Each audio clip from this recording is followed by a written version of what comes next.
The British people were breathing easier this June day. Britain had survived the Blitz. The German Luftwaffe was now ineffective as a strategic bombing force. 6 days before, the most massive invasion force in history had stormed the Normandy coast, signaling the beginning of the end for Adolf Hitler's Third Reich. But today, a new threat from the sky would invade the British calm. June 12th would mark the opening round of Hitler's flying bomb offensive, designed to create civilian panic, and strategic warfare would never be the same again. Manufactured for a mere $750 each, the V-1 flying bomb actually was a pulse jet-powered pilotless plane with an 1,870-pound warhead. In less than 3 months, over 8,000 V-1s were launched against English cities.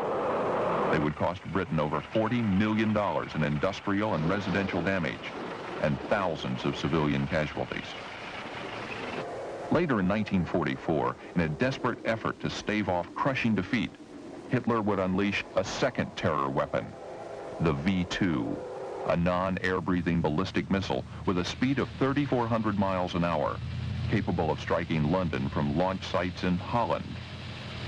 Over 3,700 of these were fired at England and at Allied supply bases in France and Belgium between September 1944 and April 1945. Earlier, German military scientists had successfully fired a solid-fueled rocket from a submerged submarine. Now, plans were laid to have U-boats tow V-2 missiles into positions off the U.S. coast and fire them at our coastal cities from special canisters. The V-2 culminated a German rocketry development program begun in 1935 and based on the rocket concepts and experiments pioneered by this man, Professor Robert H. Goddard, born in Massachusetts, prophet without honor in his own country. In 1926, Goddard's ideas took shape with history's first liquid-fueled rocket launch. In 1930, he fired a rocket to a height of 2,000 feet. By the mid-30s, however, his pioneer work had still attracted little interest in pre-war America. But his achievements found eager disciples in Germany and, as would later be revealed, in the Soviet Union. In May 1940, with Hitler on the march in Europe, Dr. Goddard offered all of his research data, patents, and facilities for use by the U.S. military services. The result, 18 months before Pearl Harbor, was only mild interest in the possible use of rockets to assist in aircraft takeoffs. Unrecognized and unheralded, Robert H. Goddard died on August 10, 1945, 2 days after VJ Day.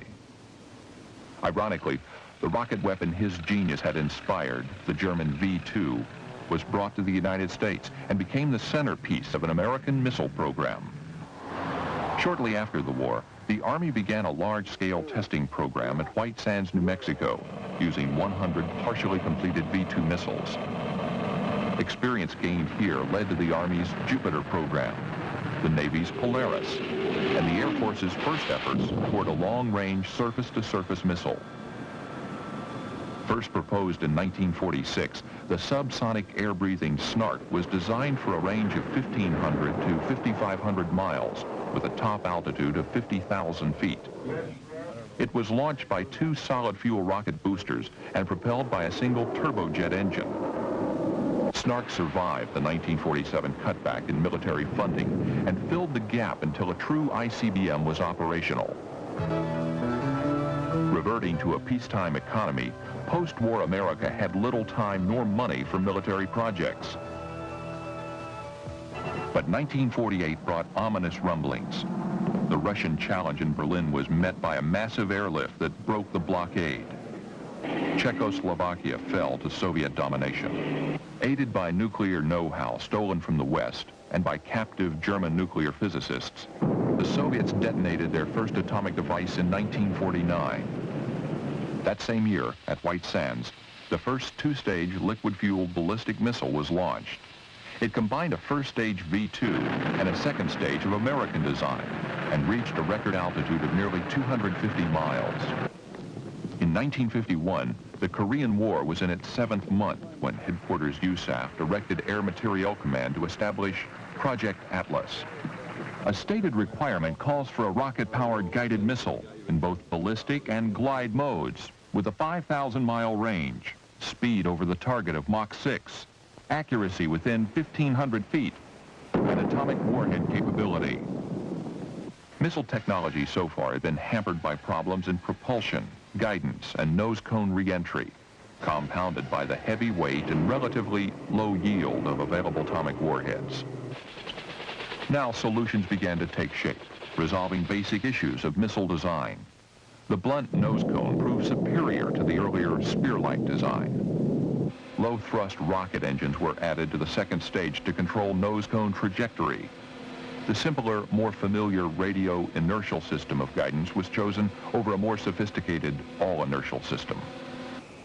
Hydrogen bomb tests in 1951 and 1952 produced a major breakthrough in warhead size and yield that radically changed the whole picture. The results changed the original Atlas missile configuration and made possible fundamental alterations in missile capabilities.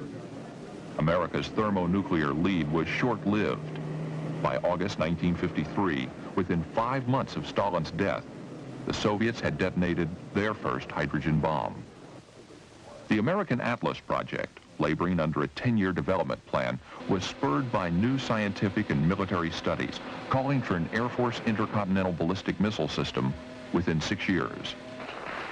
In September 1955, President Eisenhower assigned the highest national priority to ICBM development.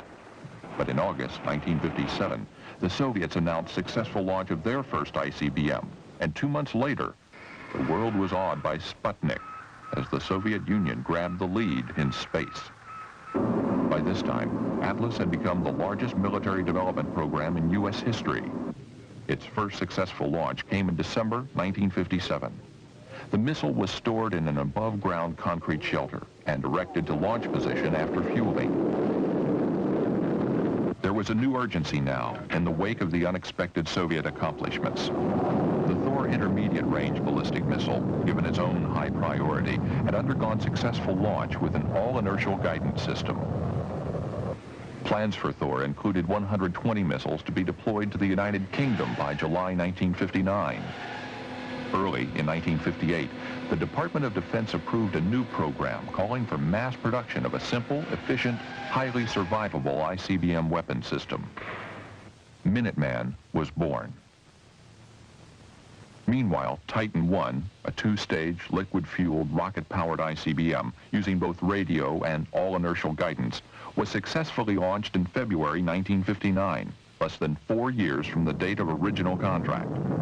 It utilized a hard silo-lift launcher. 15th Air Force was 15 years old when, late in 1959, it gained its first missiles, the Atlas D complexes at Francis E. Warren Air Force Base, Wyoming.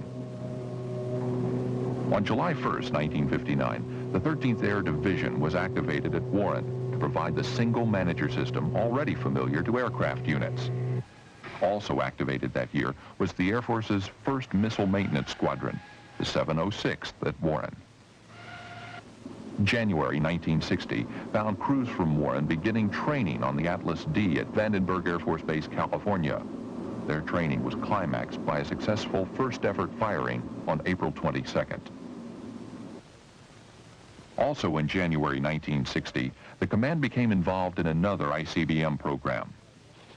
Minuteman was assigned to 15th, with 3 squadrons announced from Malmstrom Air Force Base, Montana, and by June, the first mobile squadron was announced for Hill Air Force Base, Utah.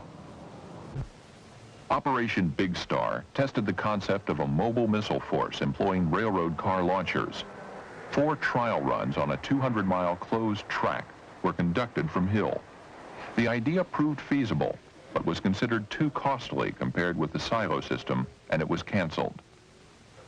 20 years later, the mobile concept was resurrected in the MX. The first ICBMs were declared combat-ready on September 2nd, 1960, as the 564th Strategic Missile Squadron, located at Francis E. Warren Air Force Base. 1961. An infamous wall rose in East Berlin, and the West was challenged again. President Kennedy declared an emergency. and thousands of reservists were recalled to active duty. By mid-year, 15th Air Force numbered 13 Atlas units, 2 Titan II squadrons at Davis-Monthan Air Force Base, Arizona, and a growing number of Minuteman units, and commanded over 75% of SAC's missile force. In January 1962, a separate wing was activated at Davis-Monthan for the Titan II, the largest, most powerful missile developed by the United States. It featured more powerful engines, a first stage of 430,000 pounds thrust, and a second stage of 100,000 pounds thrust, a larger warhead, all inertial guidance, hypergolic fuel enabling extended alert periods, self-contained oxidizer, launchable from hardened, dispersed underground silos. Each silo was connected to an underground launch control capsule and was manned by a combat crew of 4. The Titan IIs were operational at Davis-Monthan by the end of 1963. Each squadron had 45 crews. With the introduction of the Minuteman in 1961, reaction time had been substantially reduced and survivability was greatly enhanced. In contrast to Titan II, Minuteman was a smaller 3-stage solid propellant ICBM using all inertial guidance. Its range was approximately 7,000 miles. In startling comparison with the 17 crew members required for the first Atlas Ds, the early Minuteman system needed but a single 2-officer crew for each 10 missiles. Soon, the Minuteman II incorporated a new, larger second stage, improved guidance, greater range and payload capacity, and further increased survivability. To prepare for emplacement of the new model, it was necessary to completely retrofit the original Minuteman I launch facilities, launch control facilities, and associated ground equipment. With the addition of the reactivated 564th Strategic Missile Squadron in April 1967, 15th Air Force was assigned 700 of the 1,000 Minuteman launch sites in SAC. Ultimately, the command gained yet another 150, for a total of 850 of the 1,000 Minuteman missiles. By spring of 1967, significant progress had been made on development of a third model Minuteman, with an improved third stage, more penetration aids to counter an anti-missile defense system, and capability to carry up to 3 independently targetable warheads. On April 17, 1970, an important milestone was reached when the first Minuteman III was emplaced in a silo of the 741st Strategic Missile Squadron, Minot Air Force Base, North Dakota. 8 months later, the 741st became SAC's first operational Minuteman III unit. By July 1975, the Minuteman ICBM force stood at 452 models and 553 models. A number of modification programs were in progress, aimed at increasing both the survivability and flexibility of the SAC ICBMs. Among them, the Upgrade Silo program for increased hardness against enemy attack, and Command Data Buffer, providing for the rapid remote retargeting of Minuteman ICBMs. 15th Air Force crews distinguished themselves throughout the missile test launch program that began back in April 1960 with the Atlas D. In March 1962, a crew from the 389th Strategic Missile Wing at Francis E. Warren successfully fired an Atlas D before an audience that included President John F. Kennedy. 7 months later, the Cuban Missile Crisis triggers confrontation with the Soviet Union. During that year, another Warren crew demonstrated for the first time multiple countdown and launch procedures. Crews from Davis-Monthan launched 6 of the 19 shots in the Titan II operational test series between March 1965 and March 1966. Crews from Malmstrom fired 27 Minuteman Is from summer 1963 to fall 1964. 2 Minuteman IIs were fired for sighting in space by Gemini 5 astronauts Gordon Cooper and Charles Conrad during their epic 8-day flight. Crews from Ellsworth Air Force Base, South Dakota, carried on for 15th with 18 operational test launches of Minuteman Is between February 1964 and July of 1965. They were joined by units from Minot Air Force Base, North Dakota, to complete most of the 60 shots in a 2-year follow-on test program. On January 25, 1968, an airborne missile crew from the 44th Strategic Missile Wing at Ellsworth took part in Operation Olympic Trials 7. Aboard an EC-135 aircraft, they sent the enabling signal to launch a Minuteman ICBM. It was a successful test of the Airborne Launch Control System, an innovation of the command, control, communications, which ensured execution of a validated war order of retaliation against an aggressor. Throughout the 1970s, the missiles of the 15th Air Force stood strategic alert far underground, an unseen force for nuclear deterrence in an increasingly dangerous world. In 1973, war broke out again in the Middle East. President Nixon, in a move to counter Soviet threats of intervention, placed U.S. forces on worldwide alert. 15th Air Force missile crews joined in an increased state of readiness. As 15th Air Force enters the decade of the 80s, the Soviets are engaged in the most massive peacetime buildup of military force in history and show fresh evidence of willingness to use that force to gain their end. The message is clear. As the leading edge of the nation's and the free world's strategic defenses, SAC's responsibility has no respite. There is no leeway for letdown, no room for relaxation. In this context of constant alert, 15th Air Force continues to play a dual role in the strategy of deterrence. Surely now the motto of 15th Air Force, born in World War II, is completely fitting for its Minuteman and Titan missileers of the 1980s. Aggressive in war, alert in peace. Civilian panic and strategic warfare would never be the same again.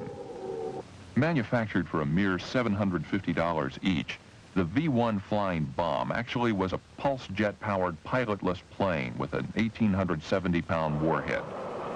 In less than 3 months, over 8,000 V-1s were launched against English cities. They would cost Britain over $40 million in industrial and residential damage and thousands of civilian casualties. Later in 1944, a fueled rocket from a submerged submarine. Now, plans were laid to have U-boats tow V-2 missiles into positions off the U.S. coast and fire them at our coastal cities from special canisters. The V-2 culminated a German rocketry development program begun in 1935 and based on the rocket concepts and experiments pioneered by this man, Professor Robert H. Goddard, born in Massachusetts, prophet without honor in his own country. In 1926, Goddard's war, in a desperate effort to stave off crushing defeat, Hitler would unleash a second terror weapon, the V-2, a non-air-breathing ballistic missile with a speed of 3,400 miles an hour, capable of striking London from launch sites in Holland. Over 3,700 of these were fired at England and at Allied supply bases in France and Belgium between September 1944 and April 1945. Earlier, German military scientists had successfully fired a solid... The British people were breathing easier this June day. Britain had survived the Blitz. The German Luftwaffe was now ineffective as a strategic bombing force. 6 days before, the most massive invasion force in history had stormed the Normandy coast, signaling the beginning of the end for Adolf Hitler's Third Reich. But today, a new threat from the sky would invade the British calm. June 12th would mark the opening round of Hitler's flying bomb offensive, designed to create ideas took shape with history's first liquid-fueled rocket launch. In 1930, he fired a rocket to a height of 2,000 feet. By the mid-30s, however, his pioneer work had still attracted little interest in pre-war America. But his achievements found eager disciples in Germany and, as would later be revealed, in the Soviet Union.